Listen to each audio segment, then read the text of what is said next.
아가씨들, 혼자 먹기 심심하지 않아? 우리랑 같이 한잔 할래? 이 예쁜 아가씨, 기생 흉내 좀 내봐. 소주 따라줘. 진정한 강함이란 과연 무엇이며 폭력 앞에서 침묵하지 않는 용기는 어디서 나오는 것일까요? 오늘의 이야기 시작합니다. 그 전에 잠깐 구독과 좋아요 눌러주시면 복 받으실 거예요. 저는 윤아림입니다.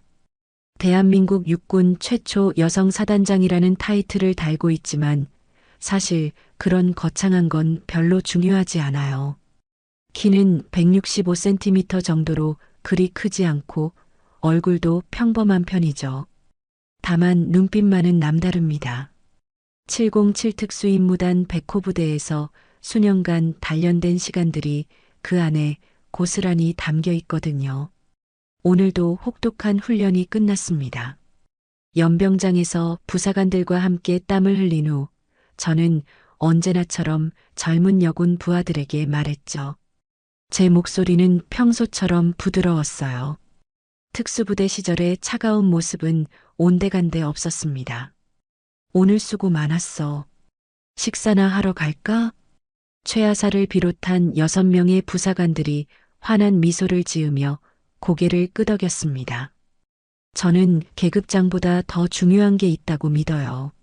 사람과 사람 사이의 따뜻함, 그리고 서로를 진심으로 아끼는 마음이죠.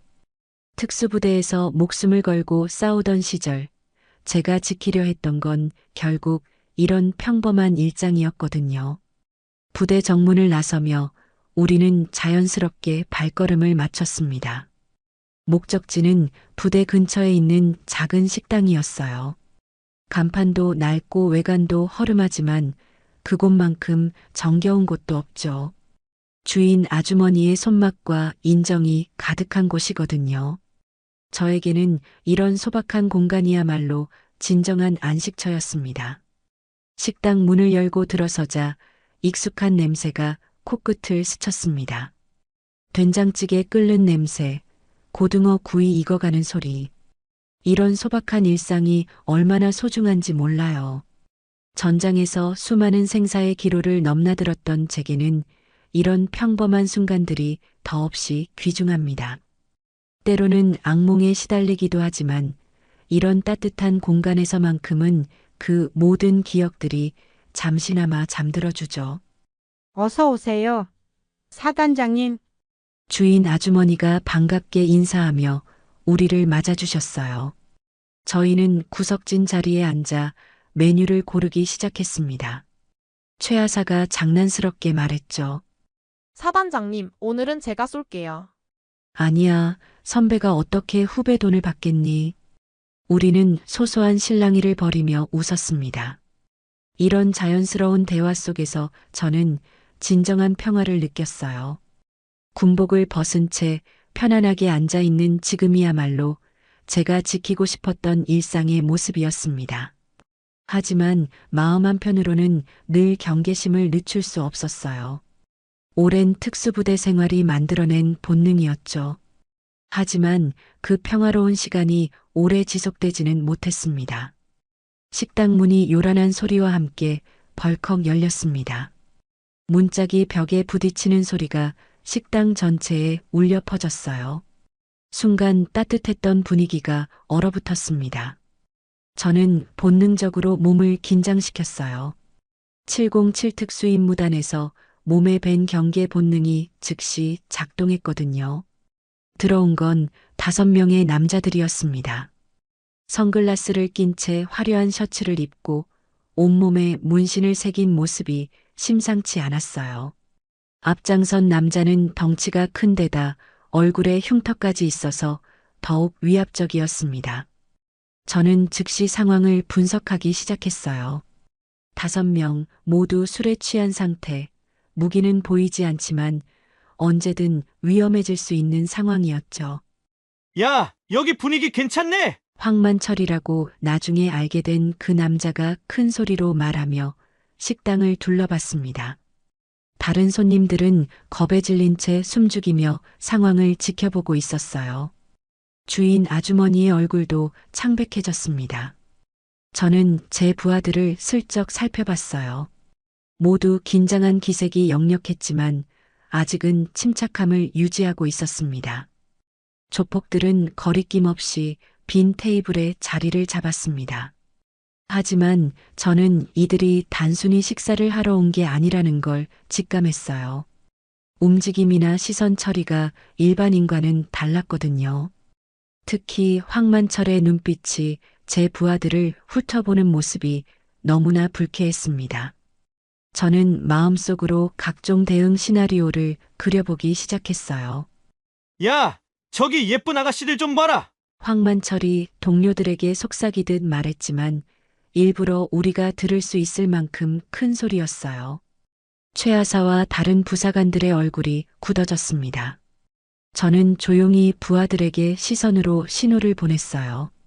아직은 움직이지 말라는 뜻이었죠. 상황은 더욱 악화됐습니다. 황만철이 갑자기 일어서더니 저희 테이블로 다가왔어요. 술 냄새가 진동했습니다. 저는 그의 보폭과 균형감을 재빨리 파악했어요. 술에 취해 있어 반응 속도가 떨어져 있다는 걸 확인할 수 있었습니다. 아가씨들, 혼자 먹기 심심하지 않아?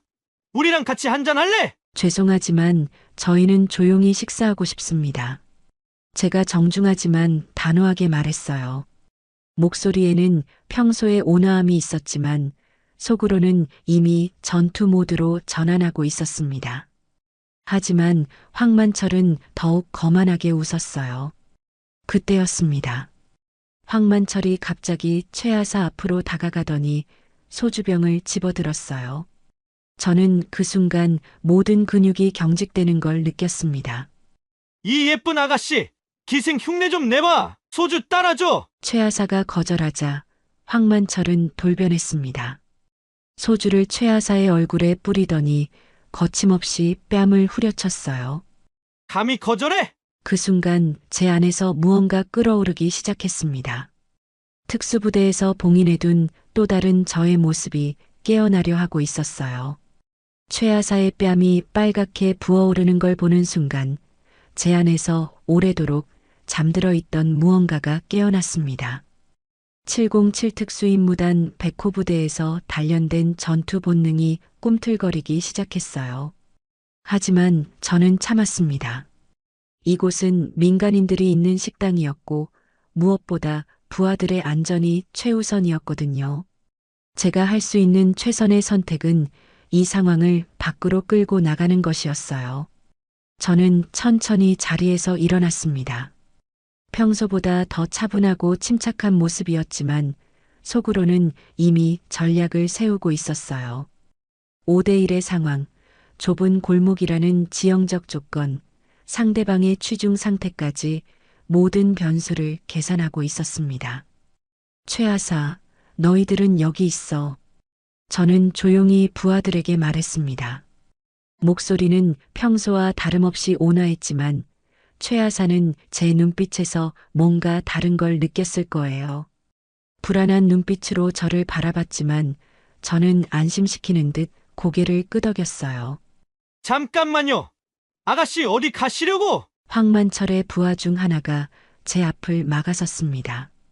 키가 크고 체격이 좋은 남자였지만 저에게는 그저 장애물일 뿐이었어요.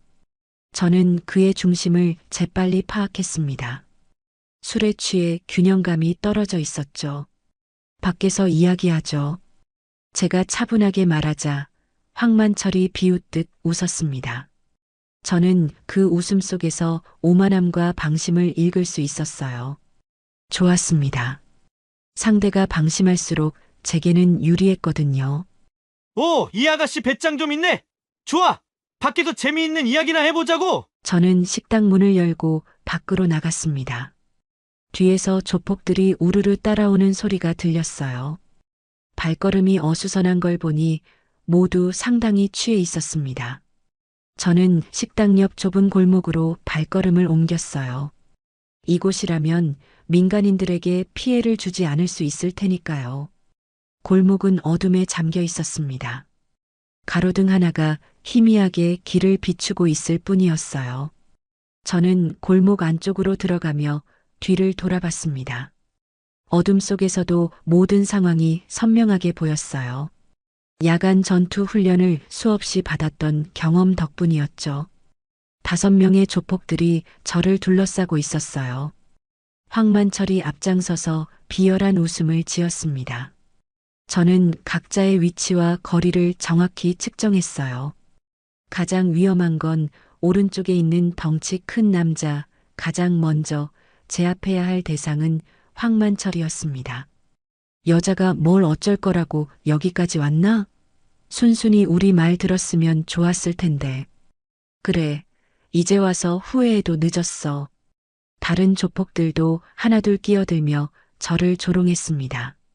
하지만 저는 그들의 말이 전혀 귀에 들어오지 않았어요. 지금 제 머릿속에는 오직 하나의 생각만 있었습니다. 내 부하를 건드린 죄 반드시 갚아주겠다. 그 순간 제 눈빛이 완전히 바뀌었습니다. 평소에 온화했던 사단장 윤아림은 사라지고 전장에서 수많은 적들을 제압했던 특수부대원 윤아림이 나타났어요. 봉인되어 있던 인간병기의 본능이 마침내 깨어난 순간이었습니다. 골목 안 공기가 달라졌습니다. 마치 태풍이 오기 전에 고요함 같았어요. 조폭들은 여전히 저를 우습게 보며 키득거리고 있었지만 저는 이미 전투 태세에 들어가 있었습니다.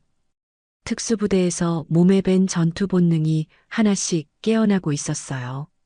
호흡이 깊어지고 심박수가 안정되며 모든 감각이 예리해졌습니다.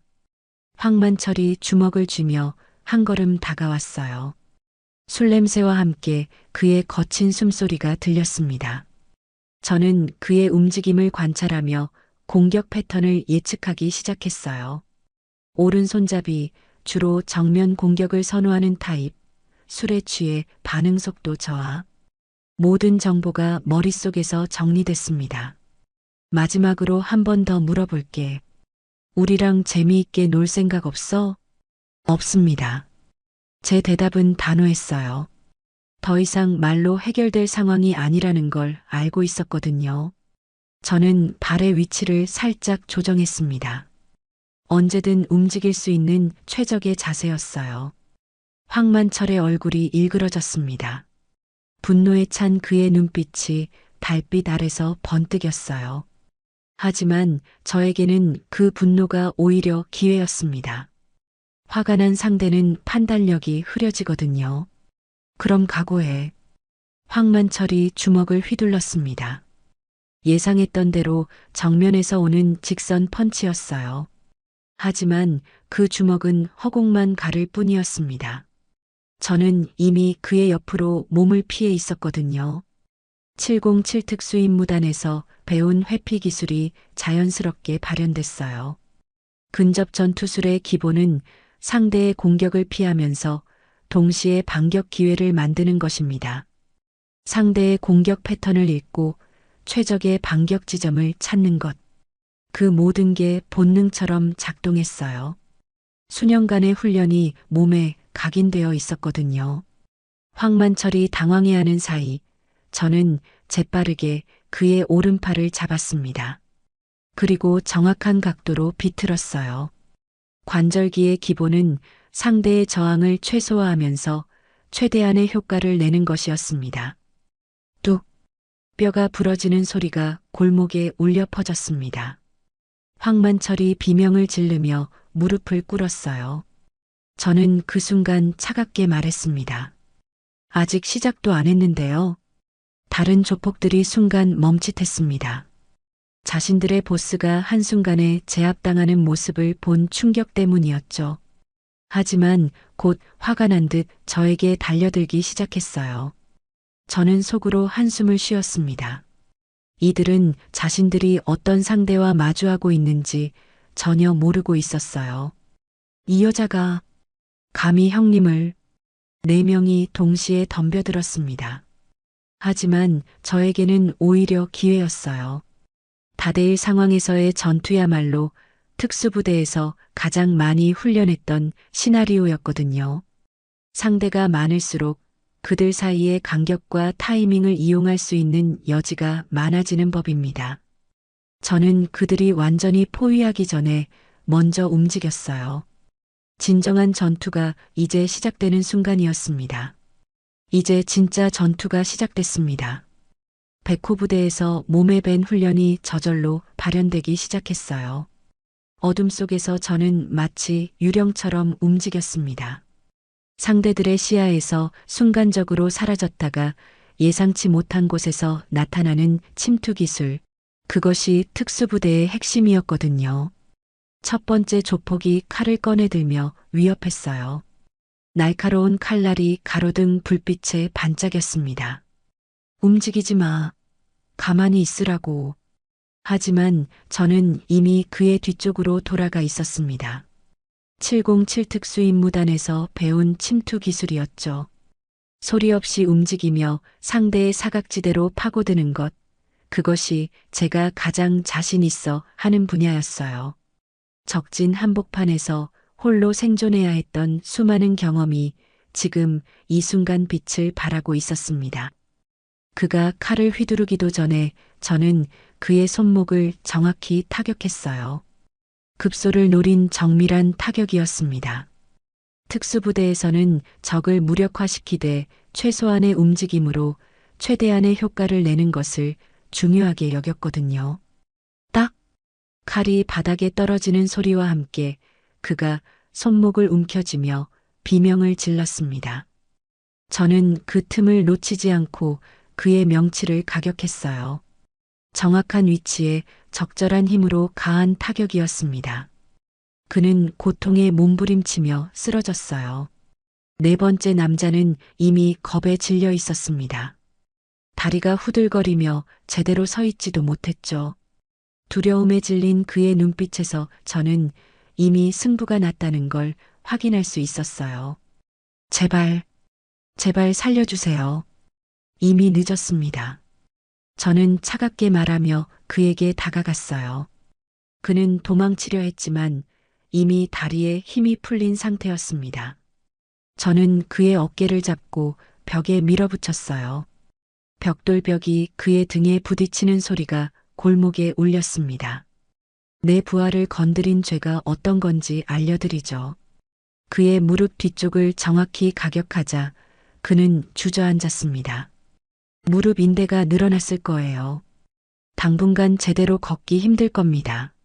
하지만 생명에는 지장이 없었어요. 저는 불필요한 폭력은 가하지 않았습니다. 이제 마지막 2명이 남았습니다. 처음에 쓰러뜨렸던 남자들 중 하나가 일어나려 하고 있었어요. 하지만 저는 그에게 기회를 주지 않았습니다. 발목을 정확히 밟아서 다시 넘어뜨린 후 그의 팔을 비틀었어요.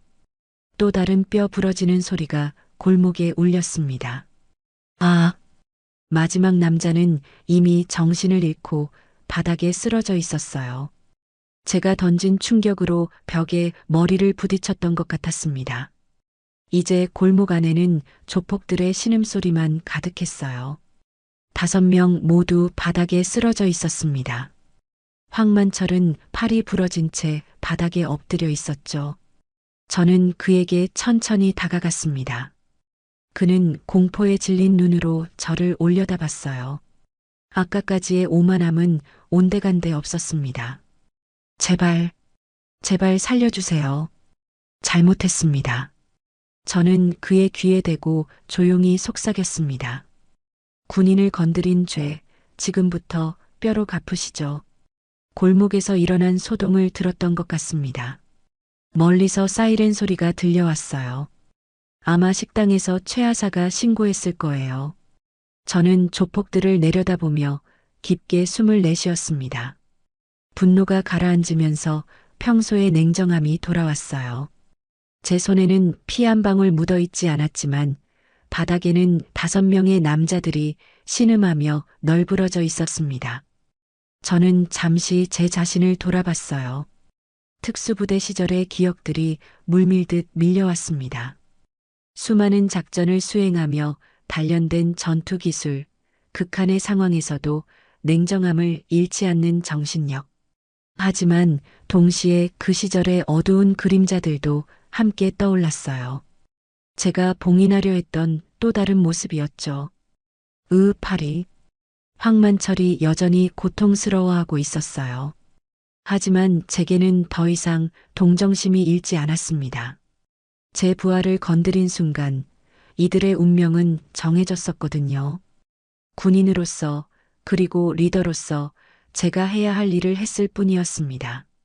파출소에서 온 듯한 경찰차 2대가 골목 입구에 멈춰섰습니다.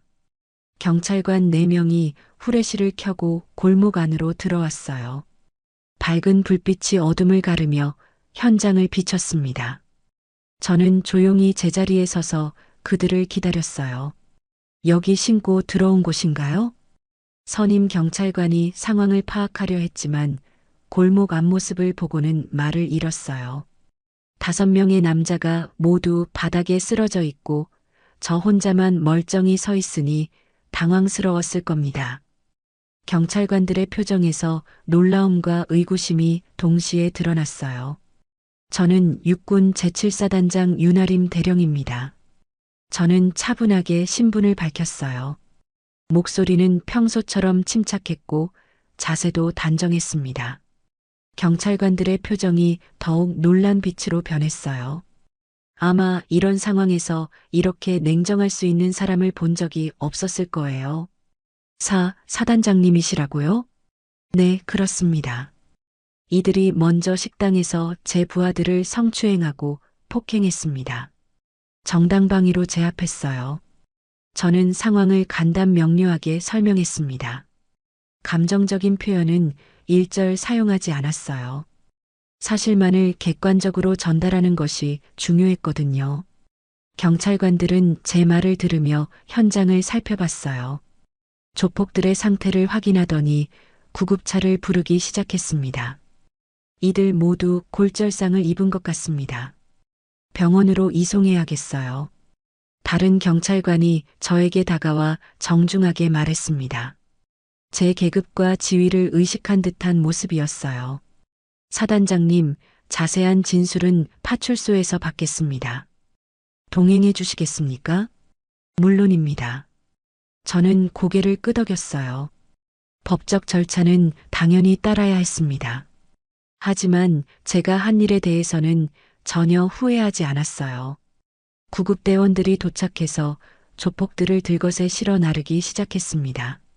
황만철은 의식을 잃었는지 축 늘어져 있었어요. 경찰관들은 제 침착한 모습에 완전히 압도당한 듯 했습니다. 파출소에서의 진술이 끝나고 나서야 저는 식당으로 돌아갈 수 있었습니다. 이미 밤이 깊어 있었지만 식당 안에는 여전히 불이 켜져 있었어요. 부하들이 저를 기다리고 있었던 거죠. 저는 잠시 문 앞에서 멈춰 섰습니다. 방금 전까지 보여준 제 모습이 그들에게 어떻게 비춰졌을지 궁금했거든요. 온화한 사단장에서 냉혹한 전사로 변한 제 모습을 본 그들의 마음이 어떨지 걱정됐어요. 문을 열고 들어서는 순간 식당 안의 모든 시선이 저에게 집중됐습니다. 최하사를 비롯한 부사관들뿐만 아니라 다른 손님들, 그리고 주인 아주머니까지 모두 경외심 어린 눈빛으로 저를 바라보고 있었어요. 그 시선들 속에는 두려움이 아닌 존경과 감사가 담겨 있었습니다. 저는 안도의 한숨을 내쉬었어요. 사단장님, 최하사가 자리에서 벌떡 일어나며 제게 달려왔습니다. 그의 뺨에는 여전히 빨간 손자국이 남아 있었어요. 그 모습을 보니 다시 한번 분노가 치밀어 올랐지만 저는 애써 감정을 다스렸습니다. 이제는 보복이 아닌 치유의 시간이었거든요. 괜찮아? 제가 걱정스럽게 물으니 최하사가 고개를 끄덕였어요. 하지만 그의 눈가에는 눈물이 고여 있었습니다. 아마 공포와 안도감이 동시에 밀려왔을 거예요. 저는 그런 최하사의 마음을 충분히 이해할 수 있었습니다. 사단장님, 저 때문에. 아니야, 내 잘못이 아니야. 절대로. 저는 최하사의 어깨를 가볍게 두드리며 말했어요. 그러자 최하사가 갑자기 제게 경례를 붙였습니다. 눈물을 글썽이며 떨리는 목소리로 말했어요. 사단장님, 절 지켜주셔서 정말 감사합니다. 그 순간 식당 안의 다른 부사관들도 모두 일어나서 경례를 붙였어요. 평소라면 이런 정식 경례는 부대 안에서나 하는 건데 지금 이 순간만큼은 그들의 진심이 고스란히 느껴졌습니다. 저는 그 모습을 보며 가슴이 뭉클해졌어요. 주인 아주머니가 저에게 다가와 말했어요. 그의 얼굴에는 깊은 감사의 표정이 어려 있었습니다. 사단장님, 정말 고생 많으셨어요. 그런 나쁜 놈들을 시원하게 혼내주셨다면서요? 다른 손님들도 하나둘 저에게 인사를 건넸습니다. 평소 같으면 부담스러웠을 텐데 오늘만큼은 그들의 고마움이 진심으로 와 닿았어요. 저는 이런 평범한 사람들을 지키기 위해 군인이 된 것이었거든요. 저는 부하들과 함께 다시 자리에 앉았습니다. 아까 그 혼란 때문에 차가워진 음식들이 그대로 남아 있었어요. 하지만 중요한 건 음식이 아니었습니다. 주인 아주머니, 음식 다시 데워주실 수 있나요? 당연하죠. 오늘은 제가 특별히 대접할게요. 아주머니가 환하게 웃으며 부엌으로 들어가셨어요. 식당 안의 분위기가 다시 따뜻해졌습니다. 부하들은 여전히 저를 신기한 듯 바라보고 있었어요. 사단장님, 정말 대단하세요. 한 부사관이 존경하는 눈빛으로 말했습니다. 우리가 해야 할 일을 했을 뿐이야. 그 일이 있고 나서 며칠이 지났습니다. 오늘도 저는 연병장에서 부사관들과 함께 훈련을 지휘하고 있었어요. 하지만 분위기는 예전과 확연히 달랐습니다. 훨씬 더 단결되고 강해진 느낌이었죠.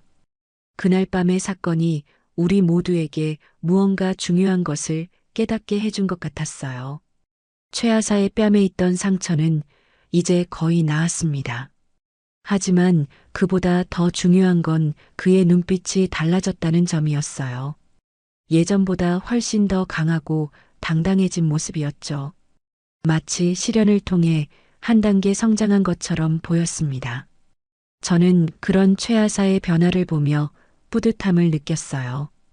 하나 둘 셋 넷, 하나 둘 셋 넷. 구령 소리가 연병장에 울려 퍼졌습니다. 부사관들의 발걸음이 완벽하게 맞춰져 있었어요. 마치 하나의 유기체처럼 움직이는 모습이 인상적이었습니다. 개인이 아닌 팀으로서의 힘을 보여주고 있었죠. 이것이야말로 제가 추구하는 진정한 군대의 모습이었어요.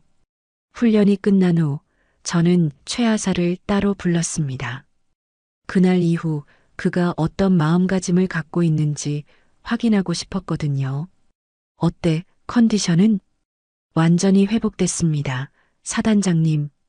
최하사의 대답에는 이전과는 다른 확신이 담겨 있었어요. 목소리에 힘이 있었고 자세도 더욱 당당했습니다. 그날의 일이 그를 더 강하게 만들어준 것 같았어요. 좋아. 그런데 한 가지 기억해둬야 할 게 있어. 저는 진지한 표정으로 말했습니다. 이 기회에 중요한 가르침을 전해주고 싶었어요. 앞으로도 이런 일이 있을 수 있어. 하지만 군인이라고 해서 무작정 힘으로만 해결할 수는 없어. 우리가 지켜야 할 건 법과 질서야.